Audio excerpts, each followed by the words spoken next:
যে আল্লাহ তাআলা যেন তার জান বখশে দেন, তাকে আমাদের মাঝে ফিরিয়ে দেন।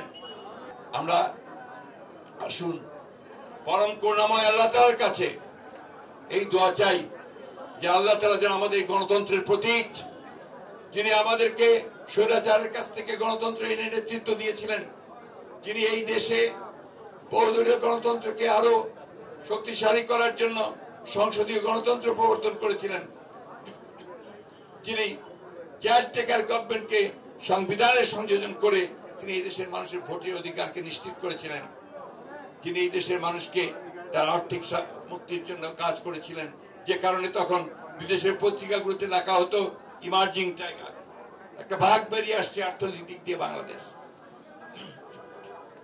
কিন্তু দুর্ভাগ্য আমাদের সেই নেত্রী আজকে বিনা চিকিৎসায়, আজকে বন্দী অবস্থায়, তিনি আজকে মৃত্যু শয্যায়। আপনারা আল্লাহর কাছে দোয়া করেন। আমি আপনাদেরকে অনুরোধ করব, আমাদের সকল নেতৃবৃন্দের পক্ষ থেকে আসুন আমরা আজকে কায়ে মনোবাক্যে আল্লাহ তাআলার কাছে দোয়া করি যে আল্লাহ তাআলা যেন তার জান বখশে দেন,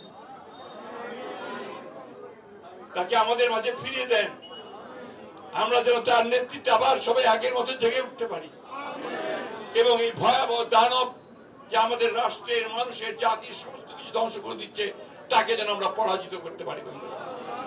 আসুন আমরা সেই দোয়াই আল্লাহর কাছে আজকে চাই, আল্লাহ তাআলা আমাদেরকে সেই তৌফিক দেন, সেই শক্তি দেন, যেন আমরা আমাদের নিজের পায়ে নিজেরা দাঁড়াতে পারি। বন্ধুগণ, আসসালামু আলাইকুম।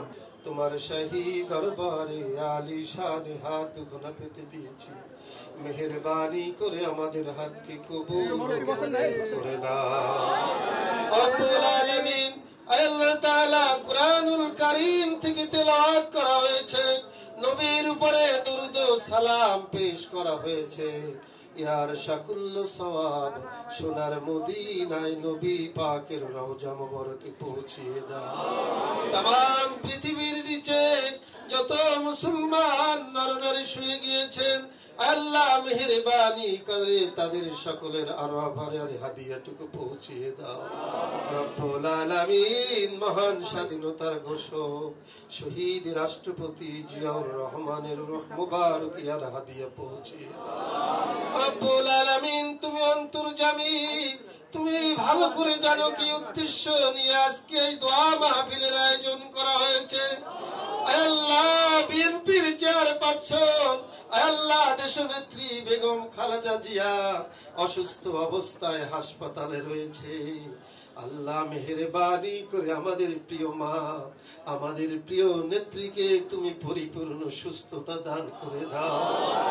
রব্বুল আলামিন, আল্লাহ দীর্ঘ 6 বছরের অধিক পর্যন্ত তাকে আমরা দেখি না। আল্লাহ আল্লাহ আমাদের প্রিয় নেত্রীর সুচিকিৎসার ব্যবস্থাও করতে পারছি না আমরা। আল্লাহ জালেম সরকারের হাত থেকে আমাদের প্রিয় নেত্রীকে তুমি মুক্তির ব্যবস্থা করে দাও। রব্বুল আলামিন, হাসপাতালে তাকে পরিপূর্ণ সুস্থতা দান করে দাও। আল্লাহ তার কলিজার টুকরা আরাফাত রহমান কোকো বনানী গোরস্থানে শুয়ে রয়েছে। আল্লাহ মেহেরবানি করে তাকে তুমি জান্নাতুল ফেরদাউস নসিব করে দাও। রব্বুল আলামিন, দলের ভারপ্রাপ্ত চেয়ারম্যান জনাব তারেক রহমান আল্লাহ হাজার হাজার মাইল দূরে অবস্থান করতেছে। আল্লাহ আমাদের প্রিয় নেতাকে আল্লাহ পরিপূর্ণ সুস্থতা দান করে দাও। রব্বুল আলামিন, বাংলাদেশের উপরে তোমার খায়ের বরকত নাজিল করে দাও। আল্লাহ দেশের স্বাধীনতা সার্বভৌমত্ব কিয়ামত পর্যন্ত কবুল করে নাও। আল্লাহ বিগত আন্দোলন সংগ্রামে যারা জীবন দিয়েছেন, মেহেরবানি করে তাদেরকে শহীদ হিসাবে কবুল করে নাও। রব্বুল আলামিন, আমরা যারা হাত তুলেছি আমি জানি না কে কি আশা ভরসা নিয়ে হাত তুলেছে, মেহেরবানি করে সকলের নেক মাকাসুদকে পূর্ণ করে দাও। রব্বুল আলামিন, খাস করে আমাদের প্রিয় নেত্রীকে পরিপূর্ণ সুস্থতা দান করে দাও। রব্বানা তাকাব্বাল মিন্না ইন্নাকা আনতাস সামিউল আলিম ওয়া তুব আলাইনা ইয়া মাওলানা ইন্নাকা আনতাত তাওয়াবুর রহিম। بحق لا إله إلا الله محمد رسول الله আসসালামু আলাইকুম। আপনারা একটু বসেন।